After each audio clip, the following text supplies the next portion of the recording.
folks, it's Monday. Woo! Nearly forgot. It's Monday, I'm on my way to work, and I've had an extremely productive day today. I've done nothing. Actually, that's a lie. I did manage to get up and get breakfast, because I have to eat about half an hour after I take my meds in the morning. Anyway, what's going on with the fleet? As you can see, I'm in Flow the Micra of Doom,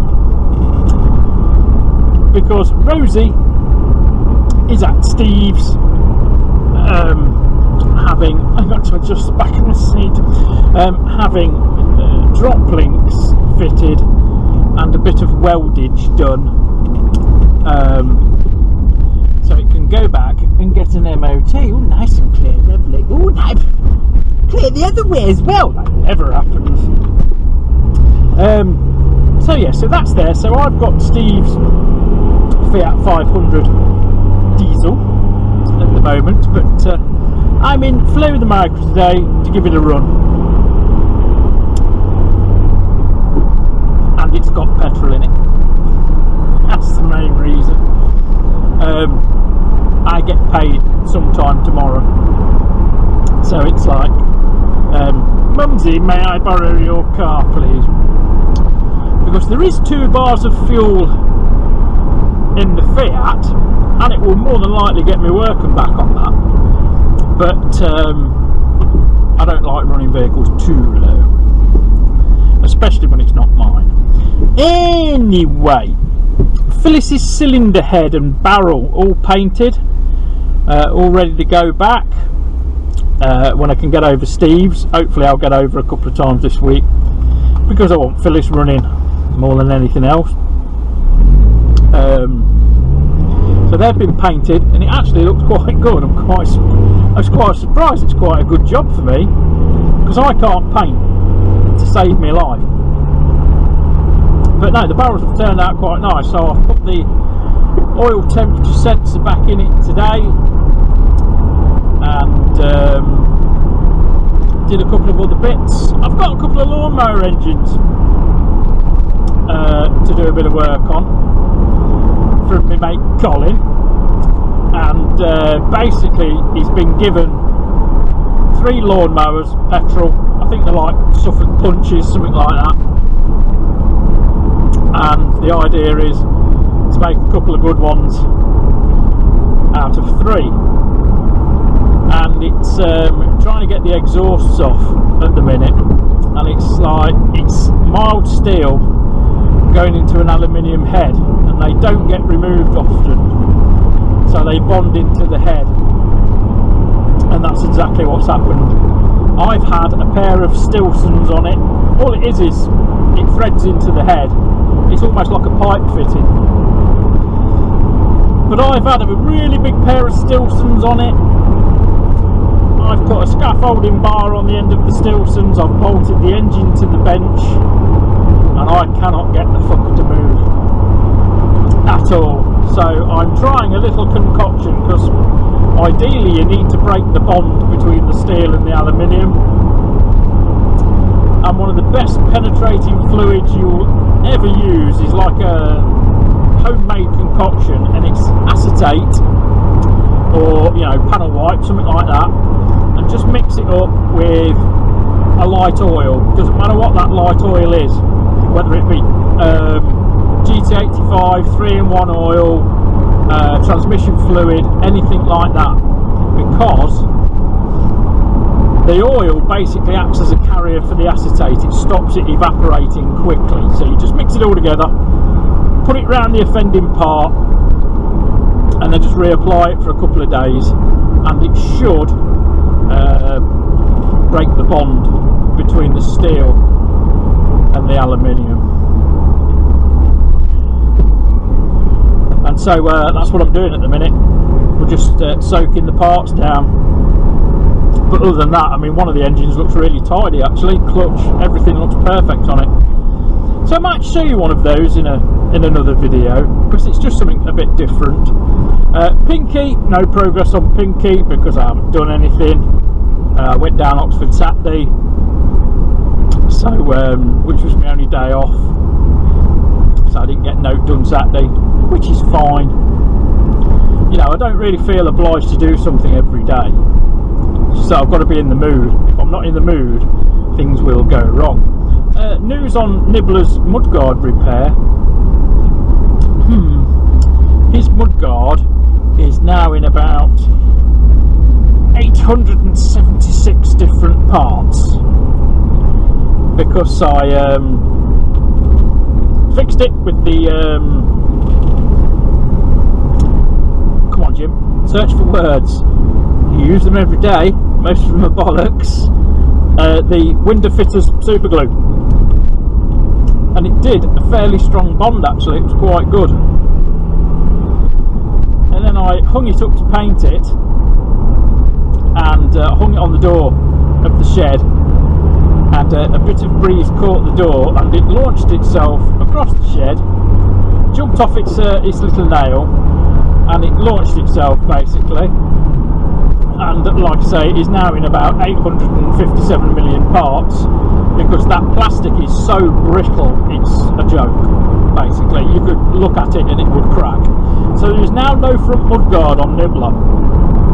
I've seen a couple of universal jobbies which I could make work, and as it's my bike, I don't really care how it looks.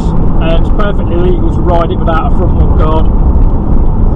You just get loads of shit thrown up at the radiator if you ride in inclement weather, but it's perfectly legal.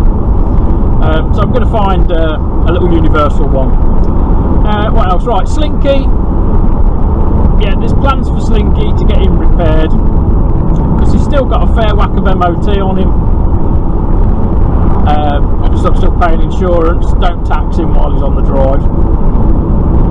But yes, the plans are afoot to do something about that. It's going to be quite an easy repair and get him in use again because he don't like standing around.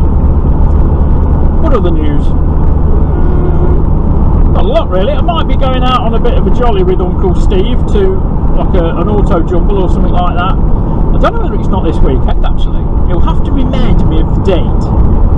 I know there is an auto jumble somewhere this weekend, and he was on about going to one of them, and I can't remember which one it is. I think it could be Stratford. It could be Stratford, but I don't know. But I will update you, and I might wear the old chest cam while I'm there. The Moob cam. I've got a chest mount for the GoPro, which I've used on the bike a few times,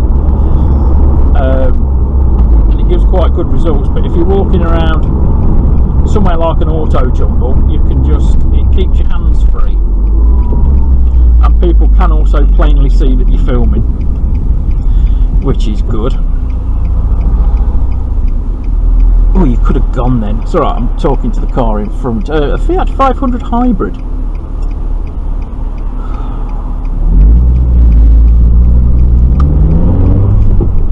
And here we go, straight over the A5. Come on, Flo. Feel those horsepowers. I love driving Flo.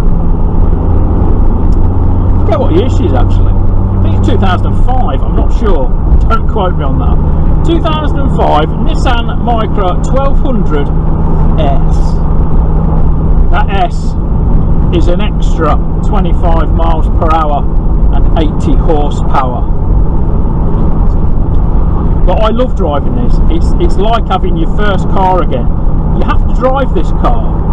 The thing is with the Rover and even the SLK, because they're automatics and stuff like that, the Rover just excels at wafting. If you're not in a rush, just glopping along, it excels at it. There is no better motorway car that I've owned. And like the SLK, we bought the SLK to tour Scotland and what have you, and it did it really well because it's got Cruisington controls and all that lot. It did it really well. So, you know, I like my SLK. I do. It's a fun car, it's cheeky. And I got a brilliant book a few years ago at Cromer, actually, in the bookshop at Cromer. and it was reduced from like 50 quid, which was its original price, like £47 or something, down to about, I don't know, I think it was about 15 quid, and I thought, I'm going to have that. And it was the history of the SLK. It had the history of all the SL models in it as well. And the whole design premise of the SLK was, one, it had to work in the American market. So it was never intended to be a sports car. It was intended to be a more accessible route into Mercedes-Benz SL ownership. And SLK was basically translated as sports lightweight compact. SLK. So basically it was just going to be a smaller version of the big SL land yachts and stuff like that. And I think it was quite successful. I've always loved them. I've always loved SLKs. And I've got to do something about one of the wings on Slinky, because he comes from an era, the early 2000s Mercedes era, where everything they built was made of tin foil. The metal on them is terrible. I had an F-Reg, as in 1988 F-Reg 190,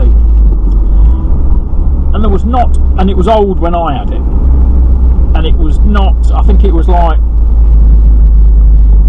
getting on for 15-20 years old when I owned it, and there was not a jot of rust on that car, not in the bodywork. There was rust in a couple of the fasteners under the bonnet and stuff like that, but there was no rust at all in that bodywork, because they used proper metal back then. And that was a nice car, tartan interior, like a tartan pattern interior. But I quite liked it because I like quirky. So yes, but Slinky unfortunately is from the bad era of Mercedes-Benz, when they were using like too many GM parts and stuff like that. It is what it is. It is what it is. It's nothing that can't be repaired. If I have to get another wing on it, I'll just put another wing on it. You know, we'll paint it, whatever. It doesn't matter. But yeah, getting back on the road, that's probably going to be the priority for the can't get me word out. That's probably going to be the priority for the summer. Oh dear. If I weren't so hopeless, it'd be funny. So that's what's going on, really. Nothing much. I've got a new full gasket set from Thai Suzuki Motor Company, and that's not a play on words. It was from Suzuki, the proper gasket set from Wimoto, Linky, from Wimoto, and it's the proper Thai Suzuki gasket set, because I was told, and visually you can understand why I fucking fell for this, I was told the Honda Innova was exactly the same bike. Well, it is in a lot of respects. It is pretty much the same. A lot of Honda Innova spares will fit that Suzuki. I'm using Honda Innova valves, for example. And there's really no difference between the Suzuki one and the Honda one. But if you're struggling to find parts for the Suzuki, if you look for Honda Innova, you can fairly well be certain that they will fit. The engines are different though, the top ends are certainly different, because the gasket set I got for the Innova, you can tell that the drillings for the cylinder head, where the come on James, you know the word, where the studs for the cylinder and all that lot go through, they're a slightly different pattern to the Suzuki, very slightly. And also the Honda has different rocker arms, which I think I've discussed before. But apart from that, they are pretty much the same bike. It's just one of them things, which makes hunting for spares a lot easier. But yes, at some point we'll be back up Steve's, and the cylinder head will go on, and the goal is to get her running.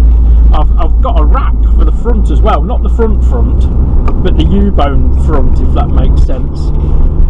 And I managed to find a little rack for it, so I might even mount my petrol can on it. I don't know yet.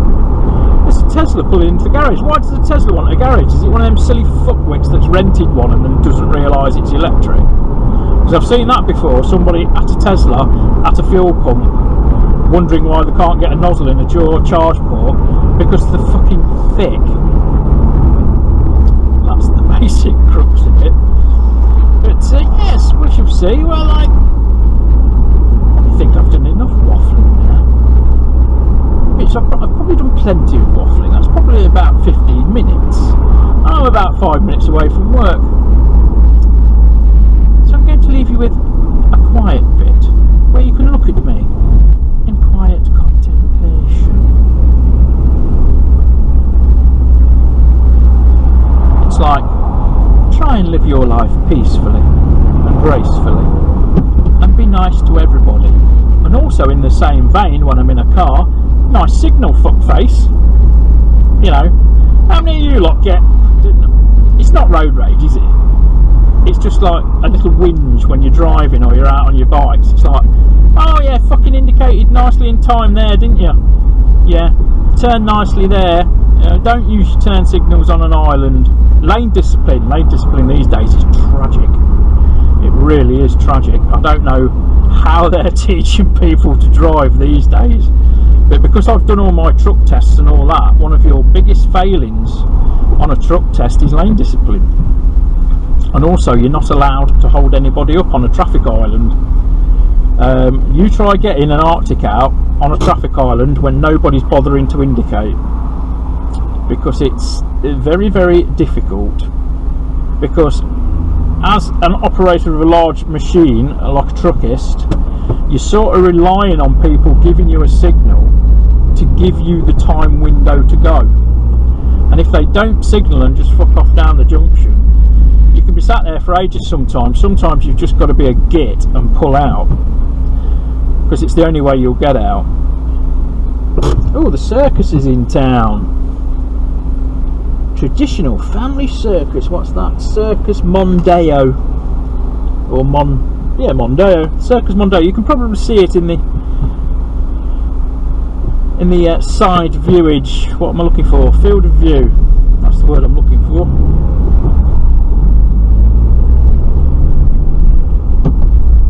There we go. I'm going past it now. Look, it's to my left. I'm a truckist in my tipper truck.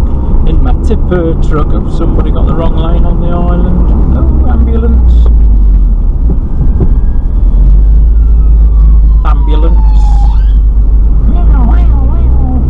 And the truck didn't fucking see it behind me and nearly stove me up the arse. He would have had a very interesting day if that would have happened. So yeah, how many of you have a really good whinge when you're driving? My missus can be terrible. I never thought she was like that, but oh, she is. Oh dear. Especially when we're up Scotland and we get stuck behind, how can I put this politely and politically correctly, a fucking Chinese tourist. Because my god, they dawdle. They 50 pence corners. I mean, literally, she followed one. When me and Redbeard went up on the motorbikes, Cat and Redbeard's missus took my car, and I think for most of the way from sort of Glasgow, we went the wrong route, because we went to Glasgow first, over the bridge, and then up Loch Lomond, up that way. It's the crap route to get up to Oban.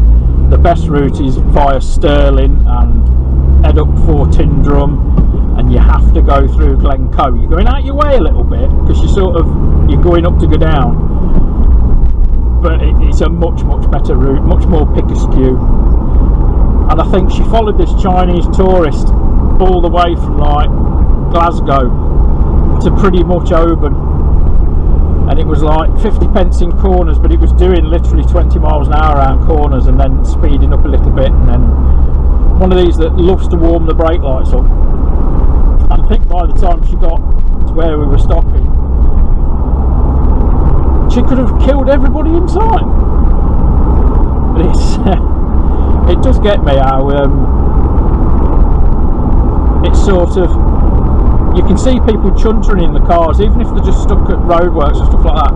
You see them chuntering and what have you. You sort of know the people that aren't bothered, because they're like listening to the radio, talking to the passenger, whatever, because it is what it is. You've got to wait, so make the best of it. And there's other people like chuntering, tapping the wheel, like they're doing this. Like, oh, come on! And it's like you ain't gonna get there any faster. I mean, when we were coming back from Oxford Saturday, we had this tit in the electric car. I think it looked a bit like a Volvo. I don't know what it was, but he was determined to overtake absolutely everybody. He was overtaking 3-4 cars at a time, and after about half an hour, he still only ended up 2 cars in front of us, and we're just pootling along. And it's like, what's the point? You're just winding yourself up, and in an electric car you're using way much charge.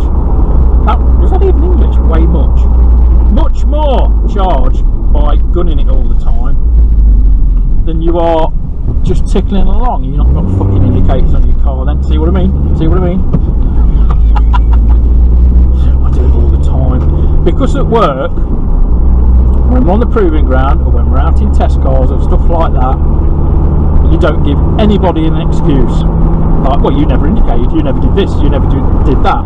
And it's just etiquette at work where we stop at all the junctions, we use our turn signals all the time and all that lot. And we have to have headlights on at all times. So when we're out on road cars, the same thing applies. I always use my turn signals, proper lane discipline, all this lot, because I'm not giving some bellend the advantage of saying, well, you never signalled or anything like that. And the good thing about the test cars is when you're out on the road, generally they've got cameras on them. They'll have like a forward facing camera, one on the dashboard, stuff like that, probably one at your feet. So they're there to back you up more than anything else, as well as to prove to the customer you're actually doing the test. But it's there to back you up. If somebody has an accident or somebody pulls out in front of you or something like that, you've got proof. Same with dash cams. Anyway, I'm nearly at work now, so I'm going to stop me waffling. I'll post this up tonight, which will be Monday night, and then well, we'll just see how the rest of the week gets on. The goal this week is to get Phyllis running, but because I'm on afternoons, my available free time is severely limited. When I'm on nights, I've pretty much got most of the day. But when I'm on afternoons, it's not, because I don't function early. Anyway, I'm in work now, so thanks for liking, subscribing and all that rollocks. I'll see you soon later. Check out the hair. Yeah, I don't know whether to grow it because I'm starting to look like a parrot's arse. Another quick mention. Thanks to John for me poster. It's massive. It's like you know, like the dealer banners they hang up in the dealers. It's one of them. It will go somewhere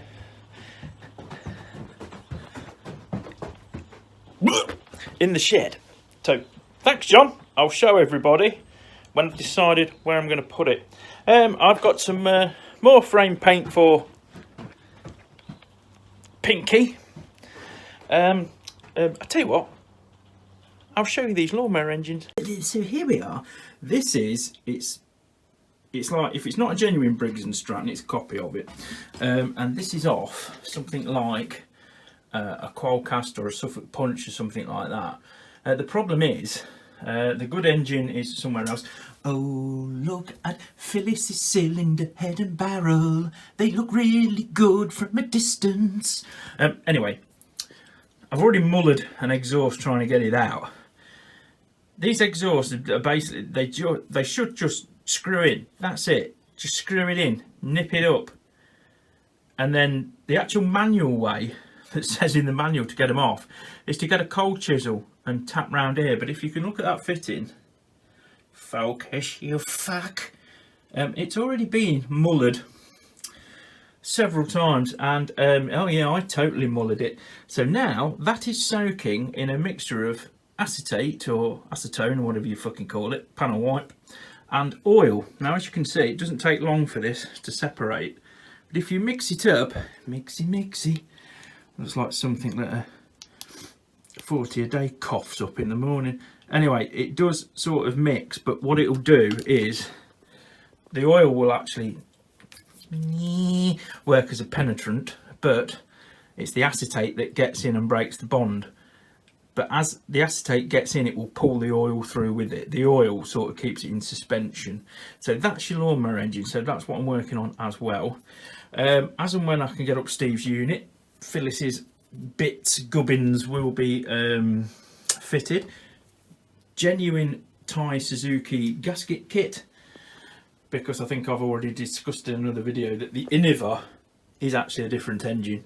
It's different enough to warrant that its gasket that I needed don't fit, but we've discussed this.